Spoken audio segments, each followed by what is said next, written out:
Hi, I'm Kaylin, and this is how my family buried me, while I was still alive. I drove through 8 hours of hail and frozen highways to surprise them for Christmas. But when I stepped through the door, my sister barely looked up and said, "Thought you were dead." At first, I thought it was just a cruel joke, until I found out she'd stolen my identity, opened credit cards, spent thousands. And my parents? They defended her. They called it helping each other. But they gave her everything I ever sent home, and then turned around and accused me of abandoning them online. They posted, I lost work. They lied. I lost friends. Now I sit here with court papers in one hand, and the question in my mind, if they never wanted me around, why did they keep taking from me? What else did they take? What else haven't I found yet? The rain had started just past Shreveport and turned to hail by the time I crossed the state line into Alabama.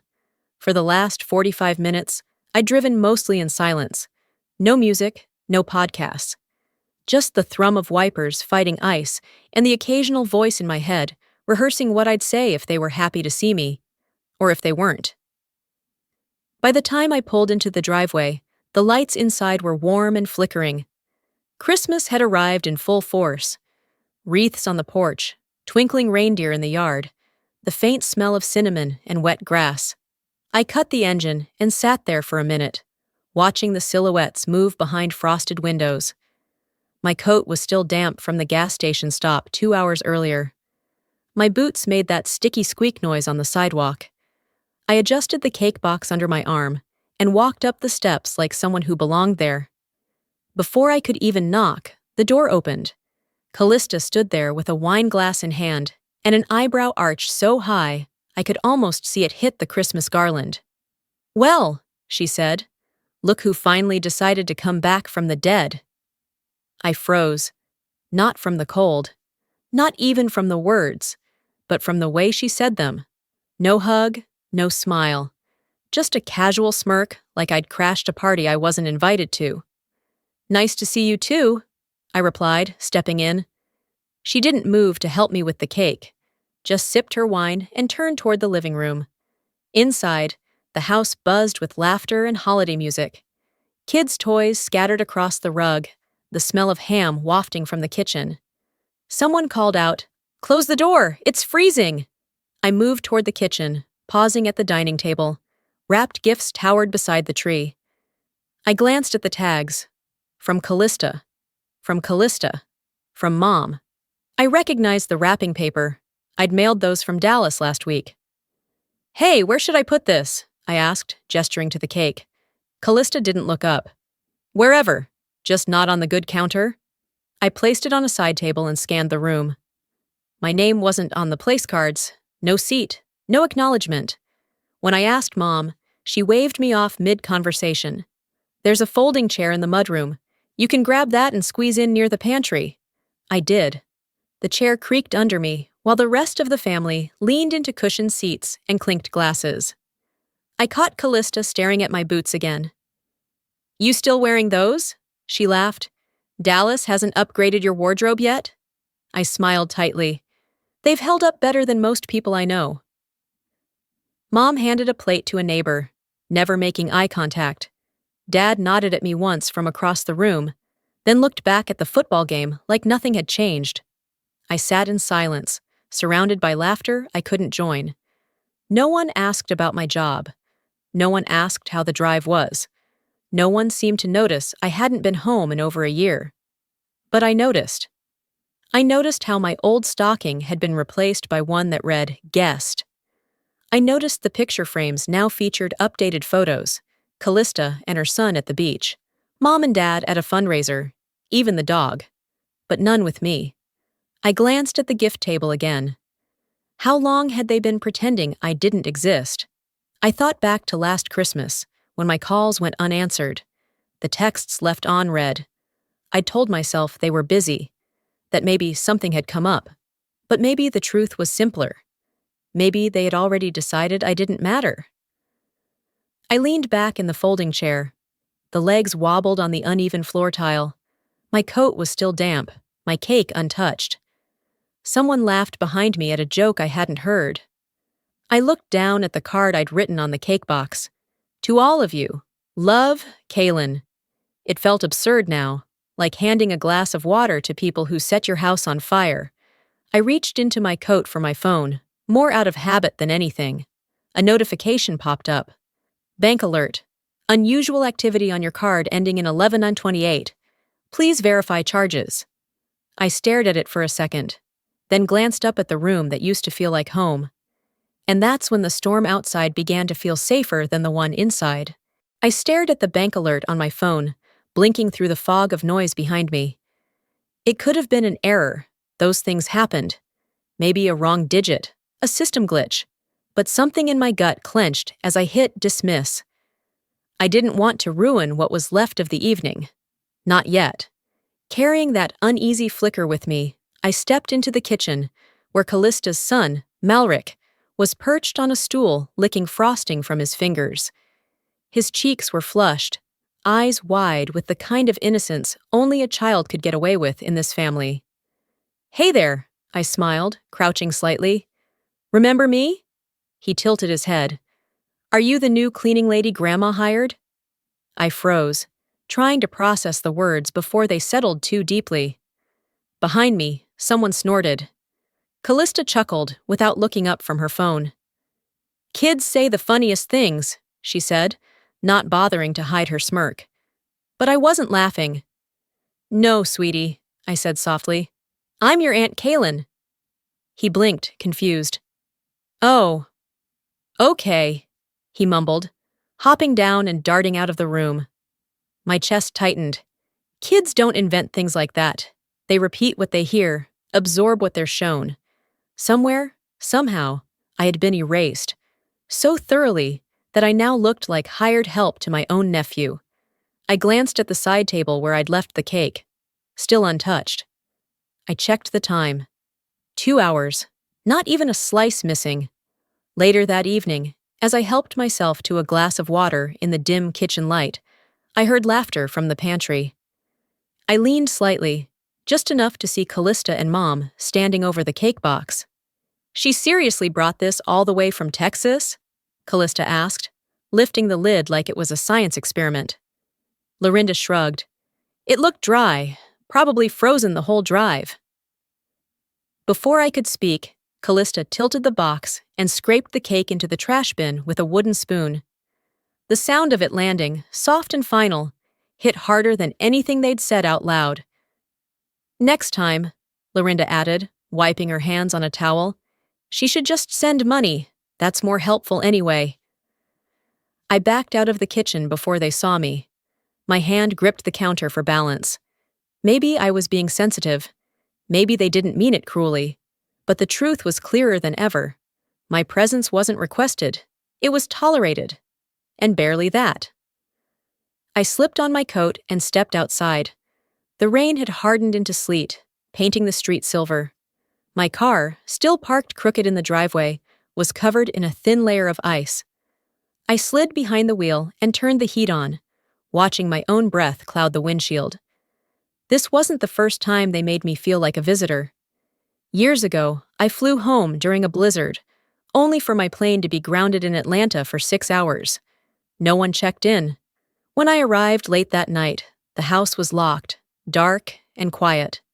I'd slept in my car. They laughed about it the next morning.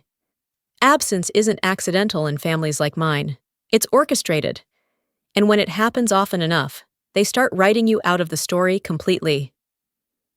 I scrolled through Facebook while the car defrosted. Lorinda had posted a photo just an hour ago. Everyone gathered around the tree, Callista's cake front and center.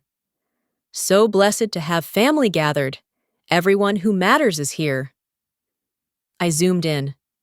My cake, the one I had carried through hail and frozen backroads, wasn't even on the table. I wasn't in the picture either. Comments flooded in. "Callista, that cake looks amazing." "So good to see you all together." "Your girls are so beautiful." I sat there, numb. It wasn't just the cold. It was the realization that I'd become a ghost they didn't mourn. Back inside, the house was quieter now. Voices murmured in the living room, but no one noticed me return. My fingers were stiff from the cold. I rubbed them against my sleeves, more out of habit than warmth. Then my phone buzzed again. New credit card issued. Kaylin M. Please confirm recent activity. I stared at the screen, heart pounding. That wasn't just another coincidence. That was something else entirely. Maybe the only way to find out how far you've been pushed is when you finally stop pulling back. I stayed by the hallway mirror longer than I meant to. My reflection looked older in this house. Not from time, no. It was the way the walls swallowed me. I pulled my phone from my coat pocket again, half hoping the notification had disappeared. But there it was, stubborn and unchanged. New credit card issued. Kaylin M. confirm recent activity. I'd frozen my credit years ago after a data breach at work. I'd triple-checked every account. I didn't use autopay. I didn't leave anything open. Still, the charge existed. And worse, the name was mine. The address wasn't. I stepped outside again, pretending I needed air, then sat in my car with the engine off and pulled up my bank's fraud department. 10 minutes on hold. 5 more, listening to robotic options. When the human voice finally came through, it was almost disappointing in how calm he was. Yes, Ms. Morano, the rep said.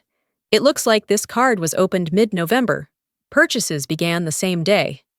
I frowned. What address is on file? Let's verify security first. Okay, it was sent to 38117 Fairview Lane, Mobile. That was my parents' house. And the contact number listed? He paused. It says Callista Braun.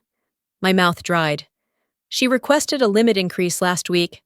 Thank you, I said, then hung up. There was no need to yell.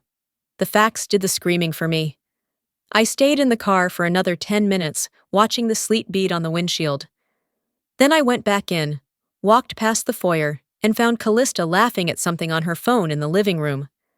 Her legs were curled under her on the couch, her glass half full, her smirk permanent. She didn't flinch when I passed her, didn't even glance up. I didn't ask. I didn't call her out, I just watched. The way Mom handed her a fresh cup of cider. The way Dad nodded along to her stories like nothing was out of place. The way this family functioned like a tight little club where I no longer had a membership. Later, I slipped into my old bedroom, now turned into a half-used guest room. My old bookshelf stood dusty and bowed. The bed frame creaked under my weight. I was looking for an old tax folder, proof of my SSN, maybe a record of when I'd closed that credit line. Instead, I found the 1998 family photo still on the dresser. We were younger, tighter. My hair was longer. My father's hand still rested lightly on my shoulder. I flipped it over. Taped to the back, yellowing and creased, was an envelope. It had my name on it, postmarked 6 months ago. I opened it carefully, hands trembling. Final notice, payment past due, multiple charges unverified, urgent attention required, contact immediately. They'd received it. They'd hidden it. They knew. Every smile, every nod, every plate of food passed across the table had come with that secret sitting in the background. I sat down on the edge of the bed. The letter crackled in my lap. There's a special kind of betrayal that comes not from what people do, but from what they choose not to say. The silence becomes a conspiracy. People always imagine betrayal like a loud moment, a fight, a slap, a slammed door. But what no one tells you is how it more often arrives like this. Quiet, expected, convenient. I stared at the ceiling and tried to remember the last time anyone in this house had said, "We're proud of you." I couldn't. But I could name the first time they asked for money, and the second, and everyone after. I must have sat there for an hour, unmoving, just breathing, just listening. And then, from the hallway, I heard my mother's voice, low but sharp. Kaylin would ruin everything if she finds out too soon. Callista's voice followed. Don't worry, let me handle it. My hand gripped the letter tighter. That was the moment I stopped wondering if I was overreacting. The paper crinkled in my hand as I stepped out of my old bedroom. I could still hear my mother's voice from the hallway, soft but razor-sharp. Kaylin would ruin everything if she finds out too soon. And Callista, So casual, so rehearsed. Don't worry, let me handle it. The walls of this house weren't just painted in beige and floral. They were steeped in rehearsed indifference, in silences that knew too much. I walked down the hall and into the living room. The air smelled like cinnamon and burning wick. My family sat just as they had 30 minutes earlier. Callista cross-legged on the armchair, Mom playing with the edges of a napkin, and Dad nursing a half-warm cider while pretending to care about whatever game flickered on the TV. "Did you know about the letter?" I asked, voice even. Mom didn't look up. "What letter?" "The one addressed to me, from the bank. Warning about fraudulent charges under my name. It was taped behind the old family photo." Callista's posture didn't shift. Her eyes stayed fixed on her phone. Mom finally sighed. "Callista's going through a lot right now," she said, as if the subject had been about who forgot to bring deviled eggs. "You're the one with the good job, Kaylin."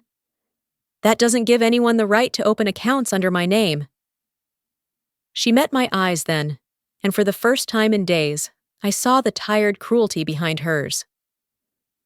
"Family is supposed to help each other," she said. "You're not married, no kids. You're old enough now. Maybe you should start helping your sister raise hers." It didn't feel like a slap. It felt worse. It felt like a calculation. Callista finally looked up. "You've always been the responsible one. That's your thing, right?" she said with a smirk. "Your superpower?" I stood there and let that settle. I'd been useful. That was the role, the job, the script they handed me long ago. Help when asked, stay quiet when hurt, never expect gratitude. And I had followed it. Too well, but not anymore. "My life doesn't need your validation," I said quietly, "and it sure as hell doesn't need your approval."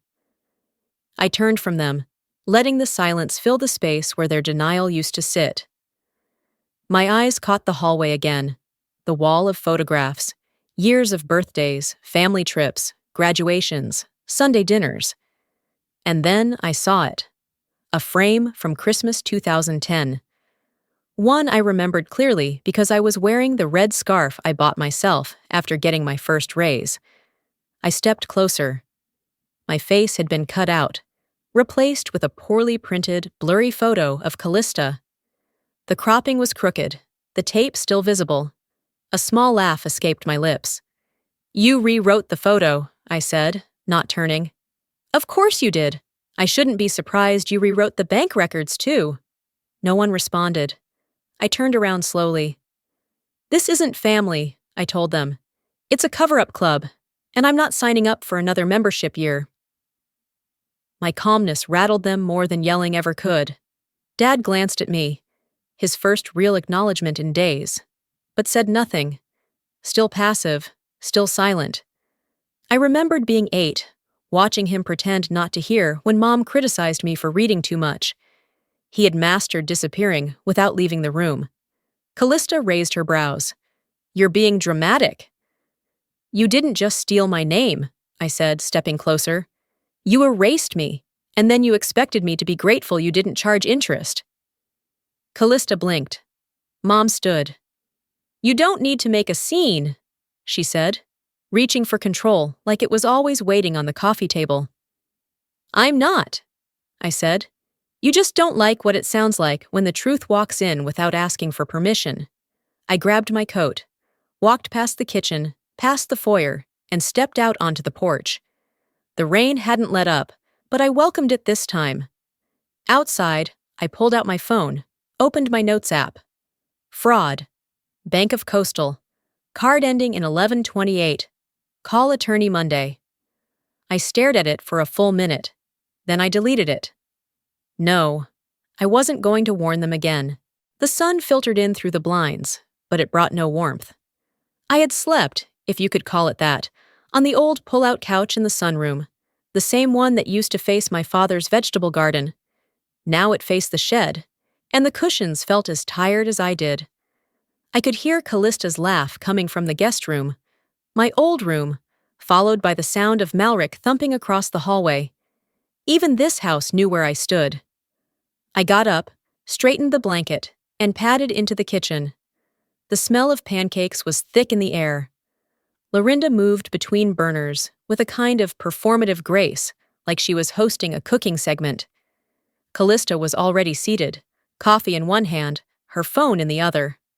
"Morning," I offered. Callista didn't look up. "Slept okay?" "That couch sucks." I bit back the obvious reply and sat down. My coffee was cold before anyone thought to pour it. "We closed on the new place," Callista said casually. "It's just a few blocks over. Big backyard, updated appliances, enough space for Malric's toys." "That's great," I replied, trying to keep my tone even. But something tugged at me, a few blocks over. That zip code sounded familiar. I pulled out my phone and opened the county property database. It was public, tedious, but public. I typed in her address. The house was registered under Lorinda's name. Same address I'd wired $40,000 to last year for what I was told were renovations. For Eldon's health, for house repairs, for everything except what it had clearly become. A handoff. I stared at the screen, the coffee now forgotten. "You okay?" Mom asked, finally noticing my silence. "I wired 40 grand to that address last year," I said carefully. Lorinda turned off the stove burner, too slowly. "And it went towards something the family can use. Isn't that what matters?" Callista didn't flinch. "You said you didn't want kids. We gave your money a legacy." My voice dropped low. "You gave it a lie." The room stiffened. The only sound was Eldon stirring his coffee, over and over again. Callista folded napkins with a smirk that could cut granite. "You're great at making money, Kaylin. Not so much at being part of this family." Laughter bubbled from the kitchen behind us. Whether it was real or just people not knowing what else to do, I couldn't tell anymore. I looked at her, then Mom, then the walls of the kitchen that still held my childhood growth chart drawn in pencil. The same wall where Dad once marked Kaylin, age 11, read 3 books in 1 week, as if I had mattered more than just a bank account. "Being useful isn't the same as being accepted," I said, "and being silent isn't the same as being stupid." I pushed back my chair. "I'm done." Mom narrowed her eyes.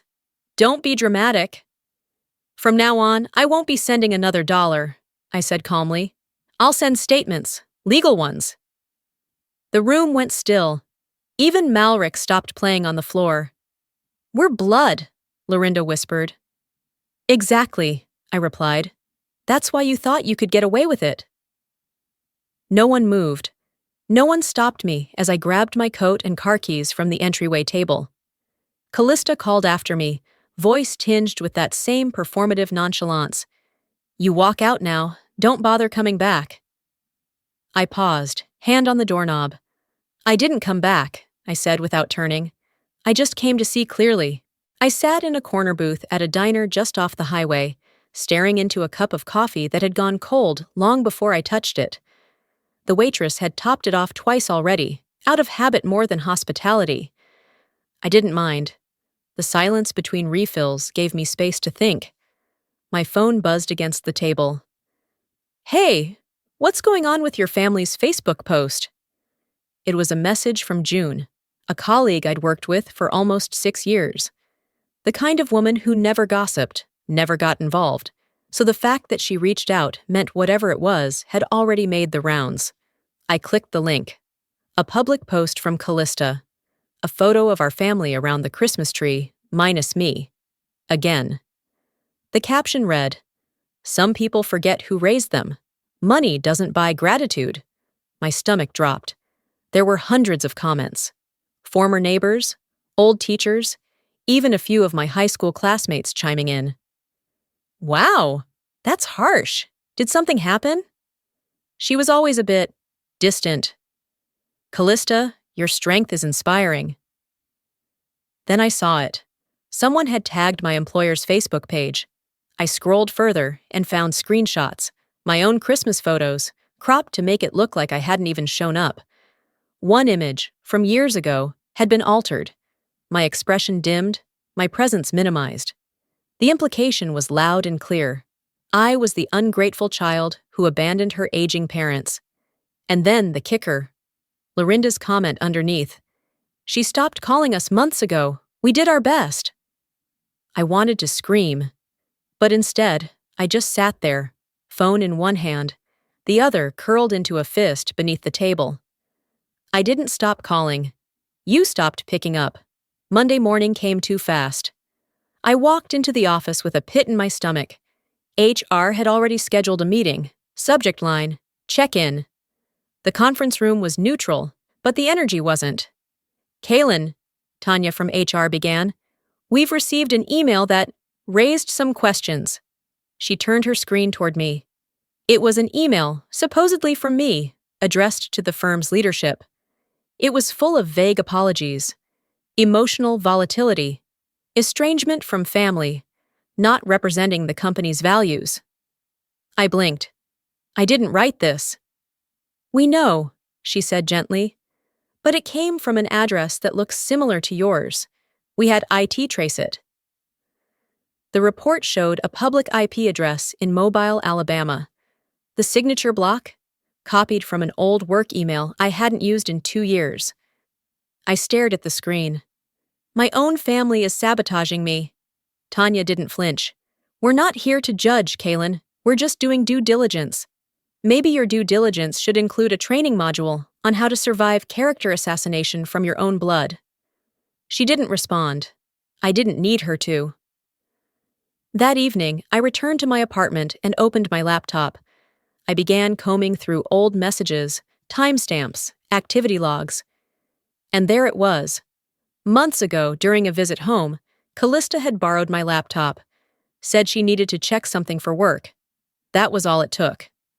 I opened a new document and titled it, Case Outline, Identity, Misuse, and Defamation. As I typed, I spoke aloud, quietly, to no one in particular. You wanted the whole world to believe your version. Let's see how the court feels about mine. Then I sent a message to a contact I hadn't spoken to in over a year. Still taking fraud cases? The reply came back almost instantly. Always. Want to meet Monday? I stared at the blinking cursor. No, I want to win Monday. Theron Maddox's office smelled like wood polish and confidence, the kind of space where problems didn't disappear, but they were filed and solved. I sat across from him, laptop open, legal pads scattered, receipts and screenshots layered between folders. The silence was warm, professional, focused. Everything looks solid, he said, tapping his pen against the table. But don't expect them to retreat. They'll go public harder. That's how people like this protect themselves. Noise. I nodded. Then we'll meet them with evidence. It was almost poetic. Less than an hour after I left his office, my phone exploded. Notifications stacked like dominoes falling. Facebook, Instagram, even a few missed calls from unknown numbers. I didn't need to guess who was behind it. Callista had posted a live stream. It was an old phone call between me and Lorinda, but the audio was chopped, rearranged, strategically clipped to make it sound like I was yelling, like I had lost my mind. My voice, twisted, saying things I had never said, or not in that order, not in that tone. The caption? Some people forget who raised them. The comments were worse. What kind of daughter talks to her mother like that? She always was cold. Callista, you don't deserve this. Stay strong. And there, in the middle of it all, someone had uploaded a side-by-side of the house they now lived in, my money's shadow, and a photo of me from college. The narrative was loud. Kaylin was unstable, selfish, bitter. They weren't just damaging my name. They were building a new one, piece by piece, with every lie they could stitch into an image. I didn't respond. I posted one sentence, white text on a black square. When someone shows you who they are, believe them the first time. Maya Angelou, no hashtags, no explanations. Within 20 minutes, I had private messages from people I hadn't spoken to in years. Hey, are you okay? I never believed that about you. I'm sorry, I should have reached out sooner. One message stood out. Luke, my ex. He had been quiet for a year, silent when I needed someone, distant when things got messy. Kaylin, I'm sorry, he wrote. Your mom and sister said you were having breakdowns, that you lied a lot. They told me to be careful with you. I remembered the nights he didn't answer, the way he started saying, I don't want to get in the middle of your family stuff.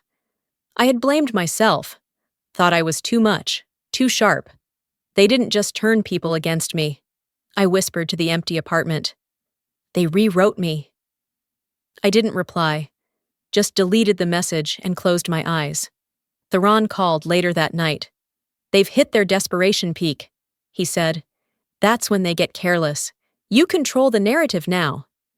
Then we go quiet, I replied. And we go surgical. I spent the next few hours combing through everything. Old texts, emails, calendar invites, even printed boarding passes from trips I'd made to visit them.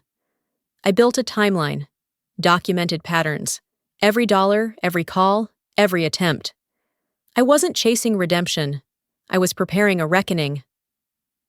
Later, as I sat at my desk, sifting through files, another alert popped up. Callista's latest post. A new video scheduled to drop at midnight. The caption read, You think you know the truth. Wait till you hear what she said about Dad.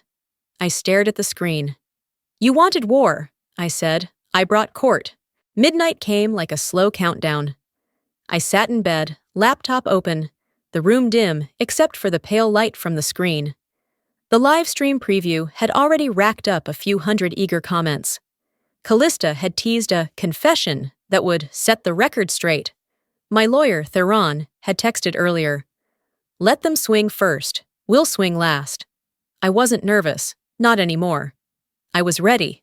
By 12:01 a.m., the video began. But it wasn't the bombshell she wanted. It was empty fluff, edited footage, dramatic music, rehashed photos. No new truth, just recycled gaslight. She looked into the camera and said, I never wanted this to go public, but some people force your hand. The irony nearly made me laugh. By 8:45 the next morning, I walked into Mobile County Courthouse, wearing a tailored navy jacket and the most unbothered expression I could summon. In my briefcase, evidence logs, printed statements, screenshots, affidavits. We filed 2 motions, one for identity theft, one for defamation. Theron glanced at me as the clerk stamped our documents. You didn't just come to fight, he said. You came to win. Later that afternoon, I stayed parked a few houses down from where it all started. The wind carried the scent of pine and stale resentment. A manila envelope sat in Lorinda's mailbox. Summons. Legal reality. I didn't need to knock. I just watched. Inside the house, through the kitchen window, I saw Lorinda pull the envelope out. Her lips tightened as she read the return address. Callista, across the room, caught the shift and stormed toward her. She wouldn't dare, I heard her scream. She just did, Eldon muttered, the first full sentence I'd heard him say since last December. I didn't wait to see what happened next. What I did see, however, landed in our lap 2 days later. During the discovery process, Theron received an old voicemail recovered from Callista's former friend. It hadn't been meant for anyone else, but it had been backed up to the cloud. Yeah, I used Kaylin's name. She owes me. I mean, she's got no kids, no man. What's she saving for? I didn't flinch as it played aloud during the legal hearing. Theron slid the transcription to opposing counsel. Exhibit A, he said flatly. Afterward, I sat alone in the courthouse's side lobby, watching my own attorney shake hands with clerks and bailiffs. I remembered how they used to ask me to donate to family events, just until things get back on track. I never imagined those same voices would try to ruin my livelihood. Back home, I posted one line to my social feed. It's never too late to tell the truth. But sometimes, it's too late to matter. The response was quiet at first, but then came the DMs. I believed her. That was wrong. I'm sorry I doubted you. You didn't deserve that. I didn't reply. I didn't need to. The truth was finally speaking for itself. That evening, I received a call from a local reporter. We're working on a piece about family-based fraud and public defamation, she said. Would you be willing to speak anonymously? I didn't hesitate. No, I told her. You can use my name. It's mine again. I adjusted the collar of my navy suit as I stepped into the courthouse. The air was thick with quiet tension, the kind that hangs before a verdict, even when none has yet been given. My heels echoed on the polished tile, a metronome for my resolve. Theron walked beside me, briefcase in hand, nodding once, as if to remind me I didn't need to say anything unless it was necessary. Across the courtroom, Callista sat with perfect posture, hair curled into soft waves, makeup calculated to look effortless. Lorinda sat next to her, one hand tightly clutching a tissue she didn't use. Eldon, silent as ever, stared at the floor, like it had the answers he never could say aloud. I didn't acknowledge them. The proceedings began. The air felt still even when voices moved, witnesses called, questions asked. Then Eldon took the stand. "She's always been distant," he said, his voice flat. "We didn't think she'd care. We didn't think she'd notice." I exhaled slowly. Lorinda followed. Her voice trembled, not from emotion, but from performance. Callista was desperate. Any mother would protect her child. The courtroom watched her dab her eyes like a script told her to. Theron leaned closer to me. "Watch," he whispered. "She just implicated herself." The judge raised an eyebrow. "So you admit you were aware of the accounts opened under your other daughter's name?" Lorinda hesitated. That 1 second too long. I was told it was temporary." Whispers rustled through the room. Theron stood when it was our turn.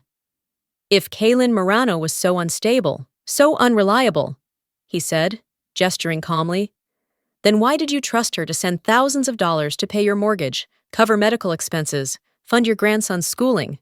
No one answered. Because there was no answer that wouldn't taste like guilt. During the lunch break, Theron had errands to run, but I needed air. I walked down the street and wandered into a pawn shop near the courthouse, the kind of place that had guitars on one wall and rusted tools on another. I didn't expect to find anything, but there it was. A Gibson acoustic, slightly worn, but unmistakable. On the back, a tiny engraving I had paid extra for at age 25. "To Dad, play louder than life." The price tag made me laugh. I asked the clerk where it came from. He slid over the receipt. Seller, Eldon Braun. I didn't cry, not even a blink. Just pulled out my phone, took a photo, and texted it to Theron. Caption, "If that doesn't speak loyalty, nothing will." Back in the courtroom, the bailiff called my name. I stood, walked to the center, but didn't take the stand. The judge asked if I had anything to say in response to my parents' testimony. Just one sentence.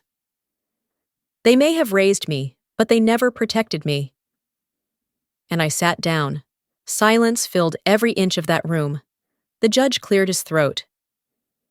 "We will reconvene in 3 days for a ruling." Outside, the sun hit the courthouse glass just enough for me to catch my reflection. For the first time, I didn't try to fix my expression. I just looked, watched the woman staring back. And I thought, sometimes the deepest betrayals don't need to be punished. They need to be left behind. 3 days later, I was back in court, sitting straight, still, and steel-eyed, while the judge read from a printed decision. My hands didn't shake. I didn't need to glance at Theron beside me. This wasn't about surprise anymore. It was confirmation. "Evidence confirms identity theft and defamation," the judge said. Voice clipped. "The court finds in favor of the plaintiff. Financial restitution and damages to be determined." Lorinda let out a tiny sound, something between a gasp and a whimper. Callista didn't move. Her lips pressed into a line, her jaw set like stone. But her eyes, they darted. I didn't smile. I didn't gloat.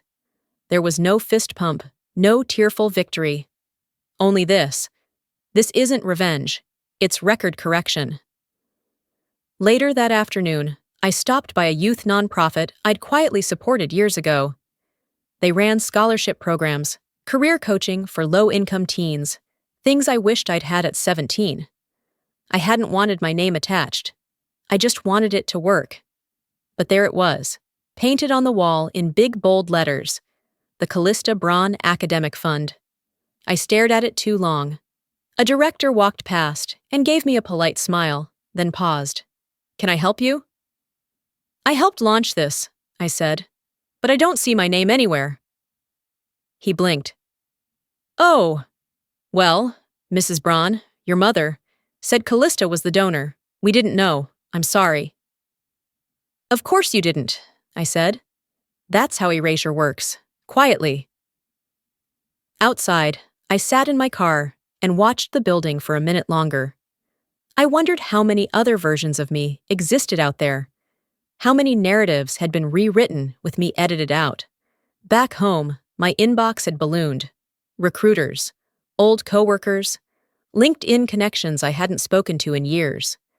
Messages of apology, curiosity, thinly veiled self-preservation. But in all that noise, the silence from a few familiar names was louder than ever. One name hurt more than I expected. Avery, my closest friend. Or so I thought. I searched her name in my messages. Nothing. Blocked. I asked a mutual friend. "Avery said you changed," she told me, "that you lashed out, said you were obsessed with being the victim." I remembered our last conversation. I had vented, sure, told her things were tense, that my family was twisting knives behind smiles. But I hadn't been cruel, just raw.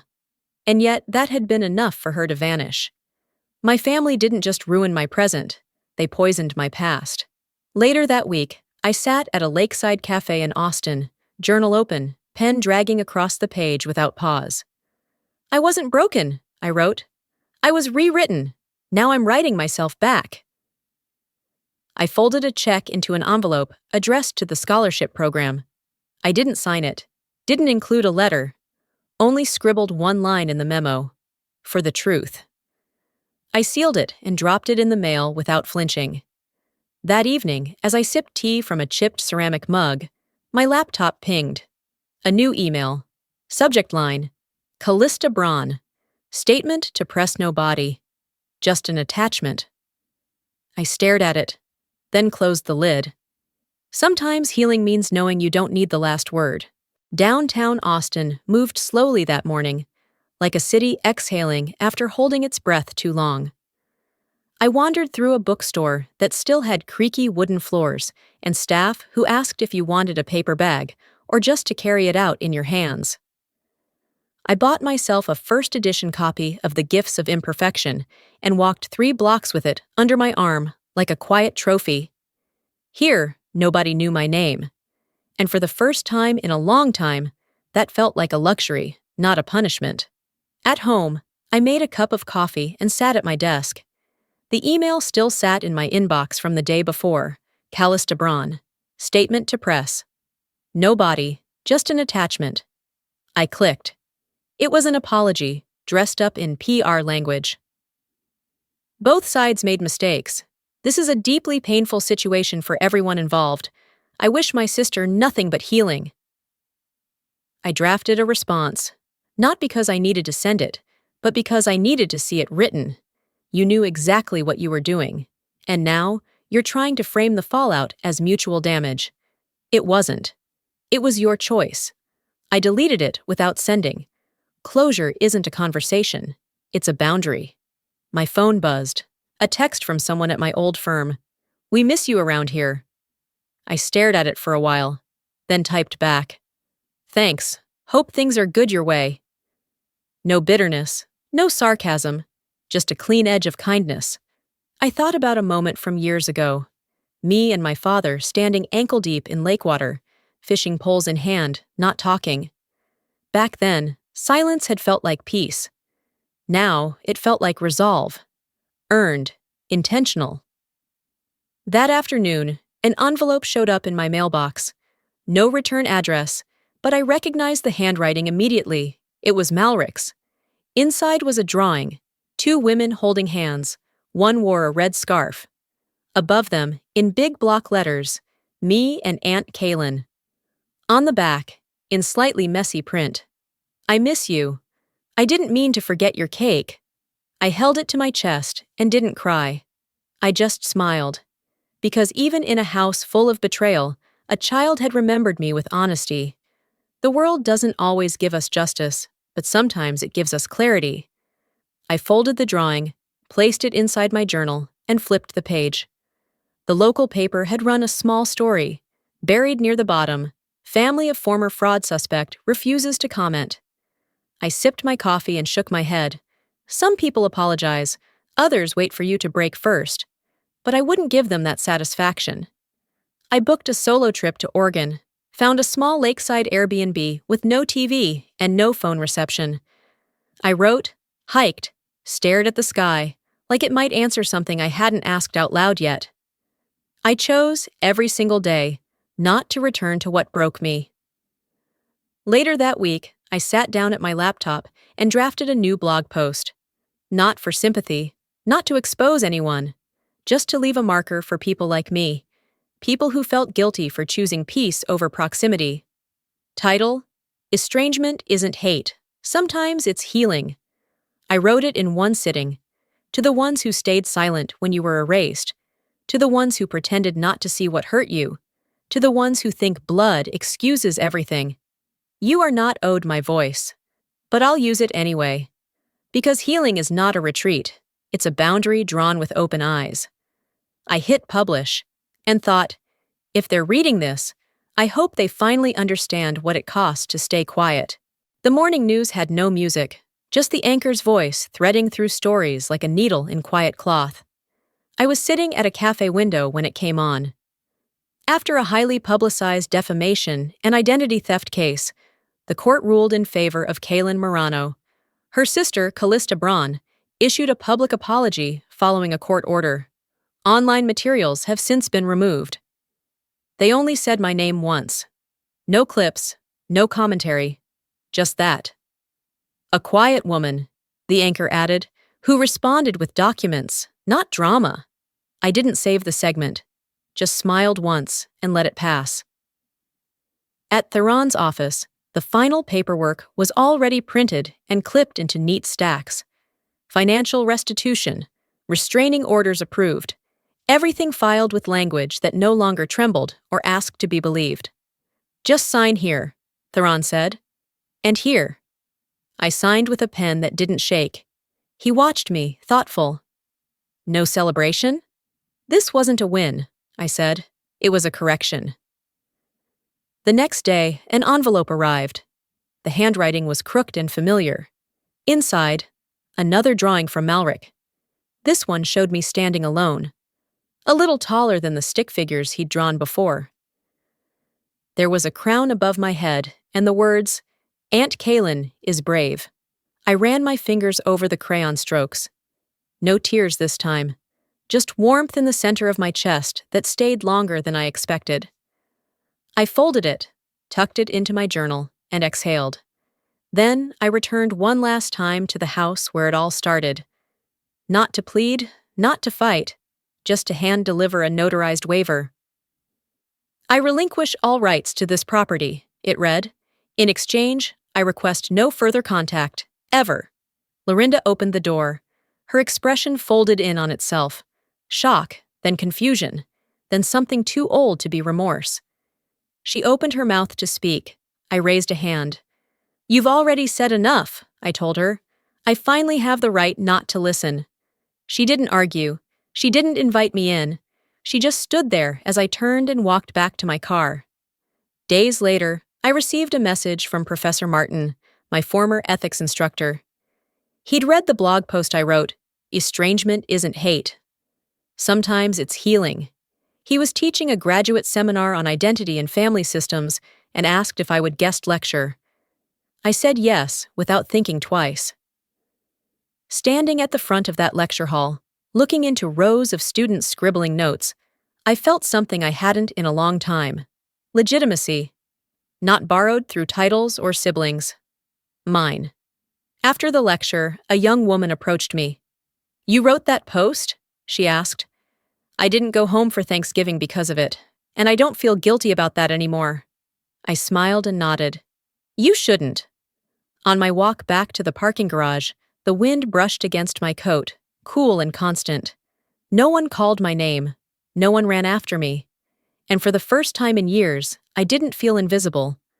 Sometimes justice isn't loud. It's simply walking away and not turning back.